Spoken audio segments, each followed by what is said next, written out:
Good morning, wonderful world of YouTube. Well, I say good morning. Is it a good morning? Ugh, look at that, grey skies. We've got damp on the car as well. So today we're going to be tackling brakes, brake pad change, just on the Bentley. Now, yesterday in video 1, which if you haven't already seen that, there's a link down in the description, so go down there and watch that video first. We did the passenger side brake pads and we did a brake caliper change because the caliper had seized and blah, blah, blah. We do have a brake disc on order for that as well. And if that turns up today, then we'll go ahead and we'll show you how to fit the brake disc. But the most important thing about this video and what's really about, just showing you how to do brake pad changes. And we're going to do this side, which is the driver's side. So if that interests you, stick with us and we'll show you how you do brake pad changes on the rear on a Bentley Continental Flying Spur 2012. Let's do it.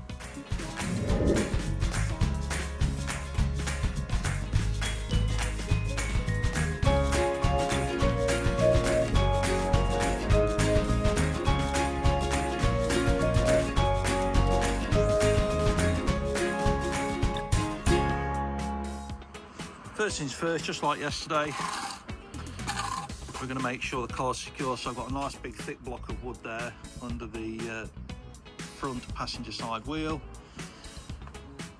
and next job will be to go ahead and just crack off each one of those 5 wheel lug nuts in there. And we can see the brake disc, although it's got a little bit of corrosion because the car's not been used, isn't in bad condition, and the pads are probably okay, but because we've changed them on the other side, we'll change them this side as well. So now that's done, I'm going to go crack these nuts off, and then we're going to get the jack underneath. Just put a quick picture up over here, just to show you where the jacking point is, and we'll pick the video up once we've got the car in the air and the wheels off.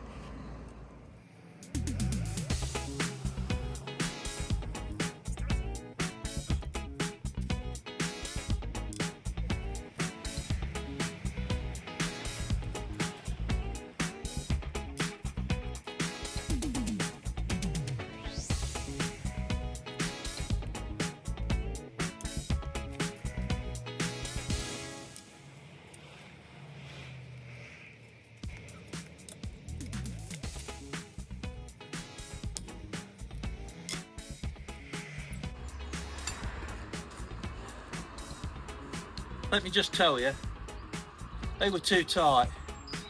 They were not tightened up by me. Wow. Okay, we've gone ahead, we've undone all the lug nuts. Let's get the jack underneath, get this car in the air.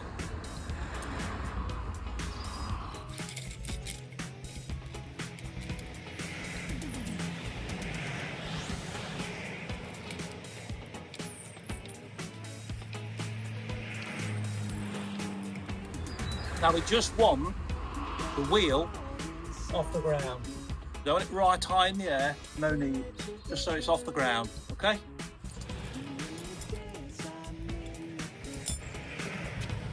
Again, we're just going to check the wheel, make sure we've got good tread, no cuts, no bulges in the tyre. These tyres are about 350 quid each, so with any luck, it'll all be good. And the tyre's good. Worth noting the corrosion here, so we'll give that surface a clean before we put it back on, and we'll also clean the hood here as well. Alright, so in video 1 guys, we looked at the brake disc and we looked at the size of the actual thickness between here and here, and it does appear that the outside is definitely thinner than the inside rim on the disc itself. You get that just to focus a little bit better for you. So this here is a little bit thinner than the one on the inside there. So we could have probably got away with skimming the disc on the other side because it had a small groove in it, but we've gone ahead and ordered a new one, so we'll fit that anyway. Now today on this side we're only fitting new brake pads, and we can see there's plenty of meat still on them, but nevertheless we've got the new set and the Brembo pads, so we'll go ahead and change them anyway. And I do suspect that if we look here, this is your brake pad wear sensor, And look, this is what the garage did previously that fitted brake pads and discs to the car. Rather than fit a new sensor cable, they've just cut it off and they've just tied the wires together. If I pull this bit of insulation off, there we go, the insulation's off. You can see they've just tied the wires together to fool the computer on the car to think that the brake wear is good. And that's why we got no indication previously that the brake pads on the other side were worn right down, and that could have saved us a brake disc. But we're going to replace this today anyway, so no big issue. We'll get this taken off, and this should also be sat in there anyway, and it was just floating, so they really did do a bodge job, whoever fitted these brake pads and discs previously. So today, no need to take this off. This is the bleed nipple cover, which was missing on the other side. Put that back on. All we're going to do is get the 17mm on here, 13mm on the back, wind that off, and again onto here, 17 and a 13 on the back side. Give you a better look at that. And then we'll be able to withdraw the caliper. We may still need to use the pry bar or the screwdriver just to pry the caliper forwards. And we've got new sliders for the top and for the bottom to fit, and the bolts also that go in the back here, we've got new ones of those, so we don't need to worry about saving them. There's no need this time to remove the part brake. Bring it back out so you can see the part brake connect to this side, sitting there in its bracket. I'll point to it here, this one. So there's no need today to replace that because we're not actually changing the caliper, although it could do with a fresh bit of powder coating, but still it'll do for what we want.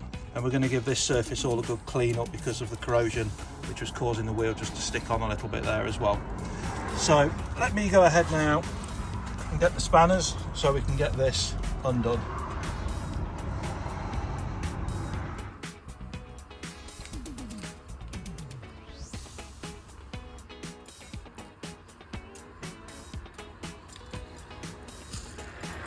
Okay, so we've got the step 13. That makes it easier to actually get onto the nut, sorry, the bolt head to undo it. We've got the ratchet 13, so once we've broken the lock here, we can use the ratchet to wind it out, speed the job up a little bit. And we've got the 17, which we're going to put on here, the back side of the slider bolt.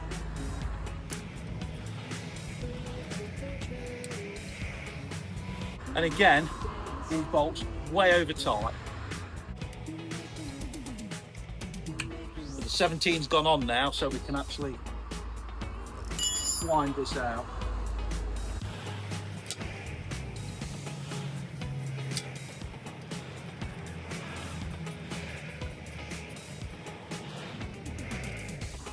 There's one slider bolt removed.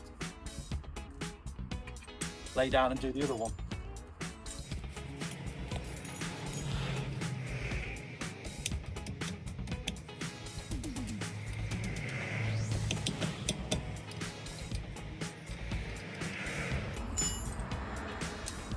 Again, ridiculously tight.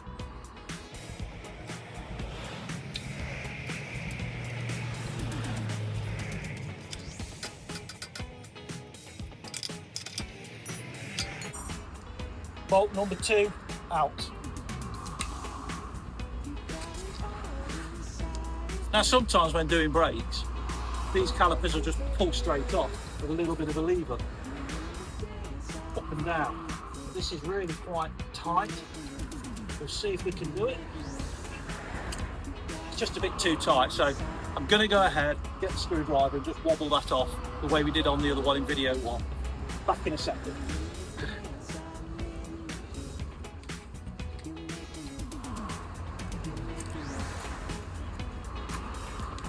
Okay, screwdriver.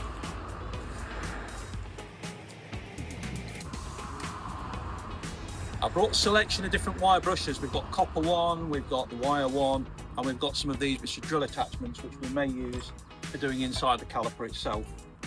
Now we'll put those to one side. We'll go ahead with these wire brushes, just give this surface a clean, give this a clean, and then we'll look at the caliper.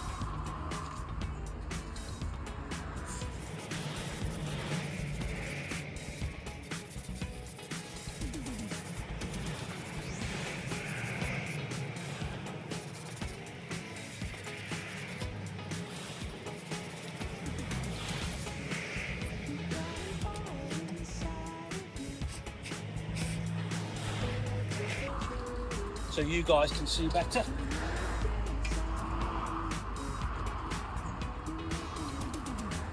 Again, I'm just going to pull this slider out so I can check that it's actually working properly and to protect it. Don't want all this grease here to get all the rust and bits all over that, so we'll keep that away.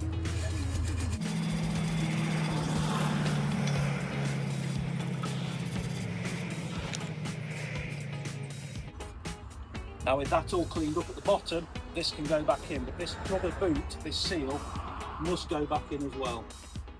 So we push it in, and then the boot just goes over the lip. It's just gone over the lip, and we can see that that slider is moving quite easily now. I'll bring you in for a closer look. So we can see the rubber boot, just to show you how it goes over there. We'll pull it off, slide it on. That boot is on, and we can now push in and pull out quite easily that slider. So that's how they should operate. So we'll go ahead now and do this top one. We'll get it all cleaned up.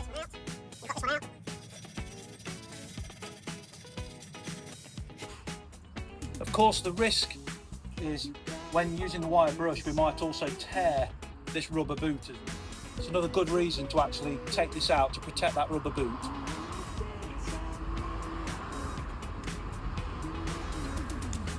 So that's that all done. This is cleaned up, and we can notice we've wound the handbrake off and the piston's gone all the way back in, just like it should have done on the other side. But you remember from video 1, that piston was stuck out, and that's because it had physically seized.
We're taking great care with this not to catch that rubber boot, just so you're aware.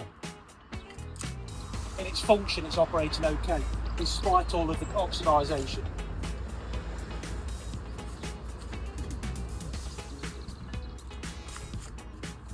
Let's bring you a little bit closer to see what we've done. Okay, so you can see that the majority of the powder coating's come off, and we've given the surface a fairly reasonable clean to get as much of the oxidisation off as we can. We're going to use a drill inside there just to try and clean off that bit inside a little bit better, taking great care always to make sure we protect this seal. We don't want to get anything on there, and we're going to have to give this a really good clean around there as well. We'll give all this a good clean up again as well with a little brush to make sure all these bits are gone, and then we're ready to put the brake pads in.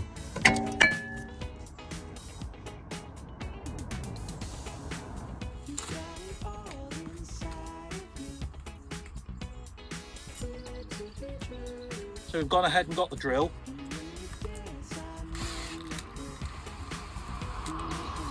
I've got a wire brush on the end of here, and that's to go on the inside of the caliper.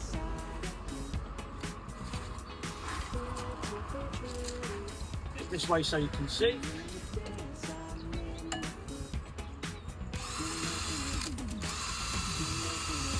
One down.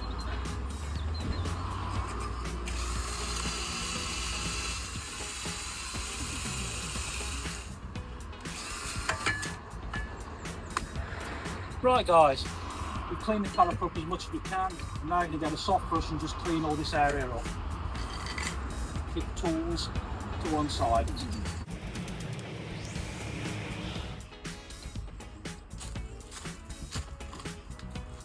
Soft brush.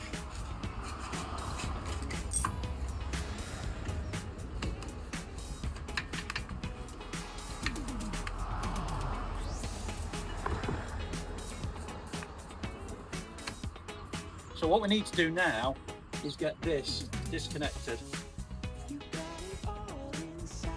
This, our brake wear indicator. Hi guys, so this is your brake wear indicator plug. So just showing you the two sides. There's a little nugget here, and that goes, see inside there.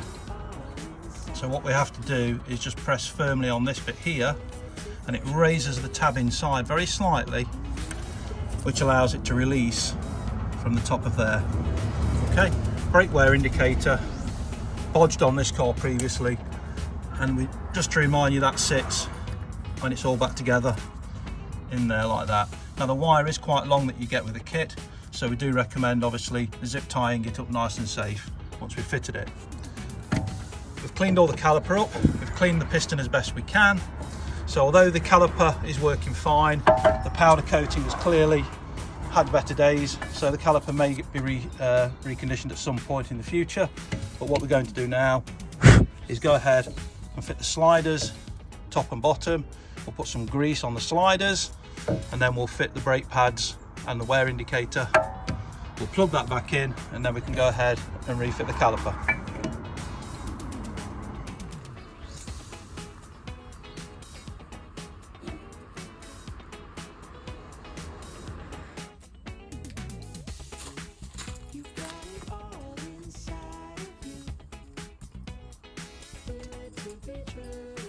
New brake sliders going in.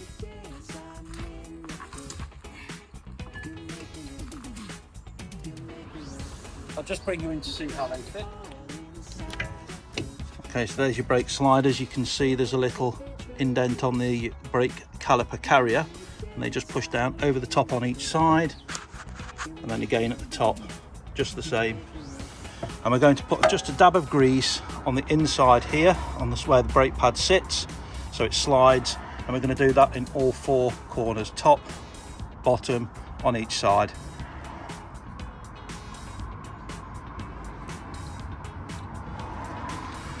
That's all the grease you need, and we'll just smear that over in a moment.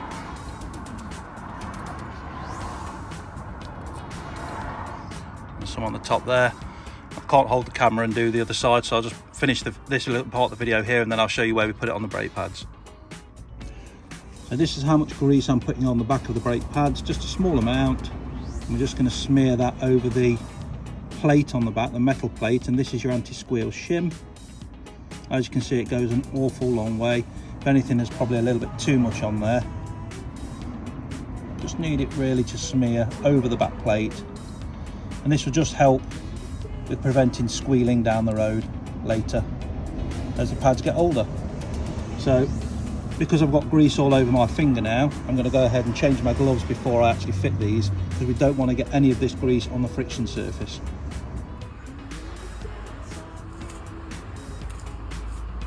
New glove time.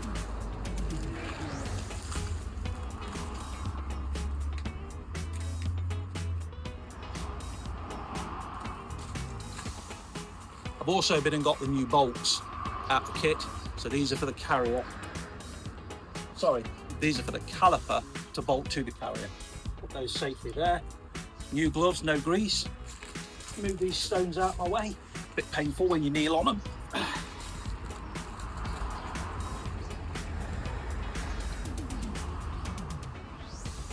Again, very careful now not to touch the grease. Slide it in like this, and you push. So, and that's your pad fully in. We'll go ahead now and do the same with the brake wear indicator at the top of the pad, coming out the top of the caliper.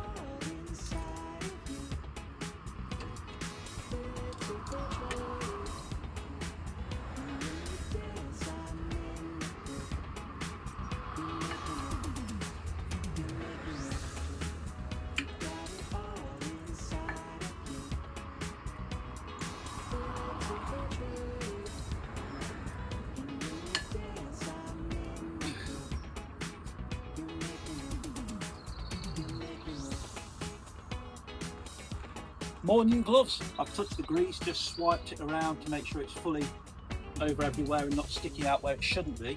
So because I've got grease on my gloves, I'll go and change them again. Well, that's both caliper brake pads fitted into the brake sliders, ready for the caliper to go over. Let's go take the gloves off. Change them again.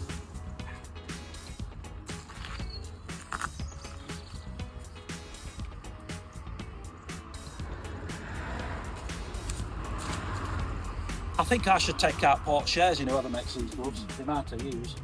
Anyway, let's take you in a little bit closer and show you these pads fitted into the car. As promised, you can see, you'll have to focus, how it sits inside here, and also at the bottom here. And as I bring you in round the back, you may or may not be able to see where that sits. The lighting is not brilliant, so you can't really see it very well, but that is where it sits at the back. So we're ready now to go ahead and put the caliper back over the top, making sure we don't trap this wire, which we've yet to connect and feed and zip tie, so it's nice and safe.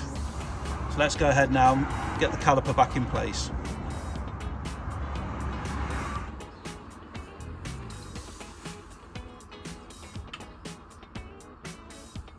Alright, so it appears that the piston hasn't gone all the way back in.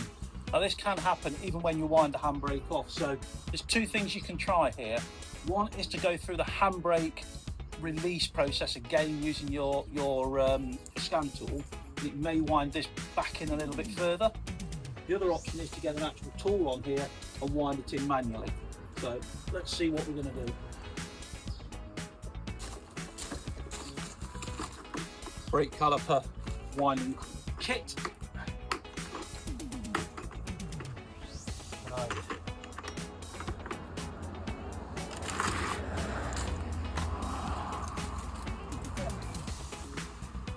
Now let's see if we've got one that fits. Okay, so the one we're using here just has 1 point. In the kit it's numbered number 8. That's if you've got the same kit or similar to this, it's number 8.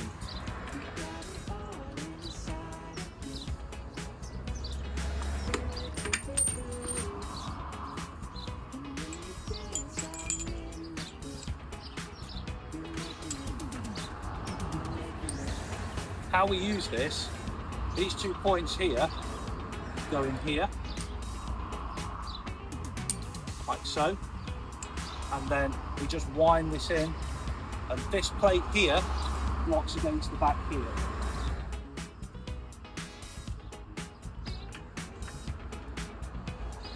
Alright, I'm just going to show you how that looks before we start winding it in. Okay, just want to show you the tool connected in. So you can see this is a normal right-handed thread tool. You can see how that, touch it, there is locking against the caliper, and we've got the number 8 tool here with the pin there just locking into one of the holes. So I should now be able to rotate this clockwise and actually wind that caliper in just a little bit further. Sorry, that piston in a little bit further into the caliper.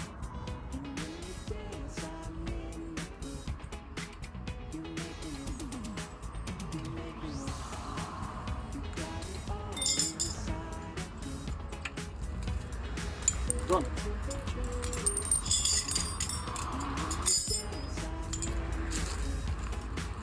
Sometimes to turn it manually with this little lever it's not possible, so what you can do is get a 22mm on here and you can wind it backwards like this, which has the same effect as turning this clockwise. Okay, so you turn this anti-clockwise or you turn this clockwise, and that will have the effect of pushing this screw thread here forwards to push the piston inwards, and that's how we use that tool. Done. Tell you what, let's bring you in, show you what it looks like now we've pushed the piston all the way in. Okay, so we've pushed the piston all the way in, and you can see now that's sitting much lower than it was previously, and that's because we wound it in using the brake wind back tool down there. So now we should be able to get this to go over the brake pads much easier.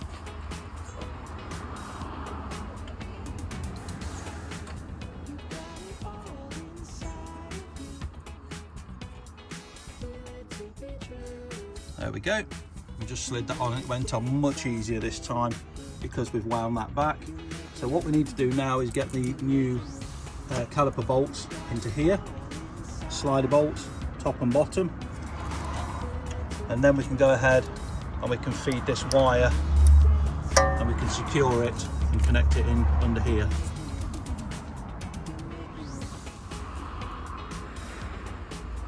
Carrier bolts going back in.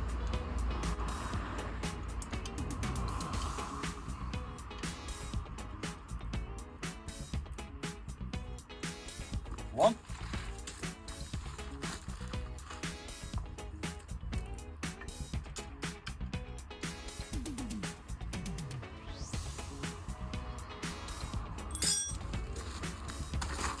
And that, ladies and gentlemen, is effectively the job done. New pads in, caliper fitted. We're going to route this, connect it under here, and we're going to zip tie that up. So there we go. Caliper bolts in.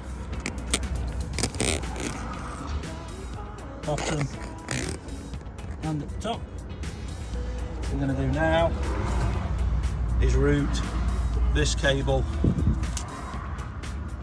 so that this plug can go on here, which we can put on anyway by just pushing up. Little click. So that's connected, that's your brake wear sensor. That's in, pushed into there, nice and secure, it can't come out. But we obviously need to do something about all this wire.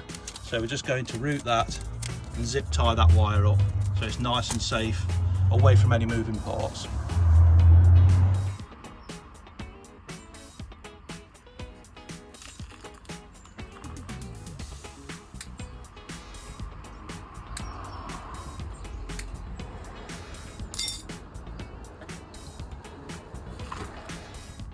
And this is how we've zip tied it. So we've got the cable coming up through the top between the motor for the handbrake and the back of the actual brake assembly here.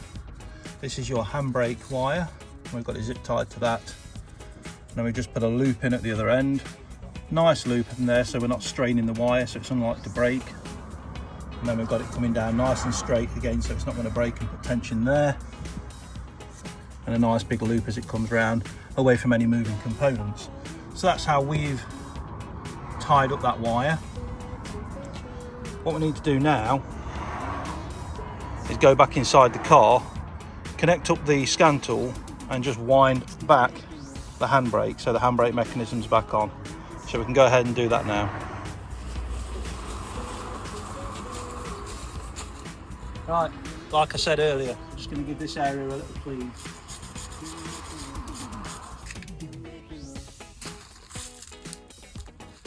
Let's get this wheel back on then.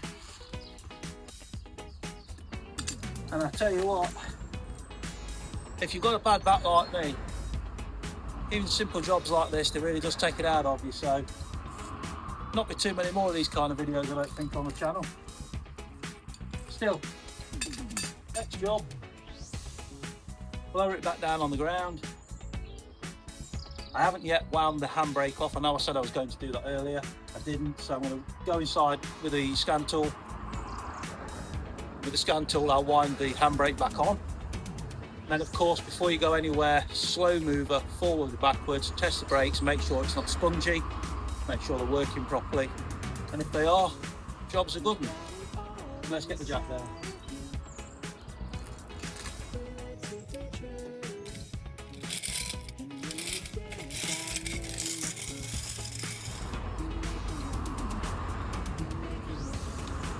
Now, some of you eagle-eyed viewers will have noted that when I torqued up the wheel nuts on the other side, I said 120 foot-pounds. What I meant was 120 Newton meters, of course. Well, that's it, wheel on, inside, get the handbrake, wound back out.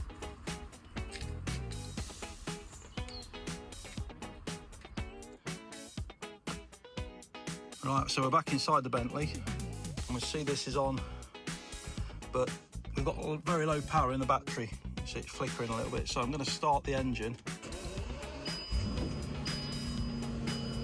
Now I should be able to go to Bentley. There we go. See the handbrake still flashing down here.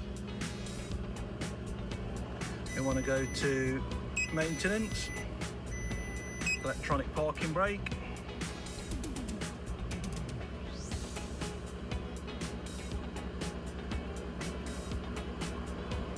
Doing this in real time, guys, so it may take a minute, bear with. Now it does say enter Audi A8 matching function mode. That's fine because it's the same actual system on this car. So we want to close the parking brake, that's that one. Are we ready to do it? Yes we are. So we've got the start button here. You may be able to hear in the background parking brake going out. It's just calibrating that as it does it. And it says successful, and that's it, parking brake done. So I can escape from there, escape out of that menu, escape out of that menu. We'll come all the way out. And now we'll note that the parking brake is on, but we're not flashing anymore, we're not in service mode. So off and on. So the parking brake's working nicely. I can also depress the brake pedal, and I've got a proper pedal there, it feels normal. So that's all good. Now what we do need to do is take it out of jack mode, because that symbol there on the right hand side with the picture of the car and the up and down arrow means we're in jack mode. So to do that, we're going to need to press these two buttons, the suspension and the height one at the same time, and hold them down. I'm not sure if it'll do it with the engine running. We may need to turn it off and just have the ignition on, but we'll give it a go. I'm going to press those and we'll see if that symbol disappears. So I'm pressing both of them together, hold them down for about 15 seconds and the symbol's gone. So we can see that the jack mode's now gone. Now I have got the oil light on, and that's because we do need to top the oil up. So I'll go ahead and get the oil topped up today. But yeah, that's it. Job done, guys, for the brakes.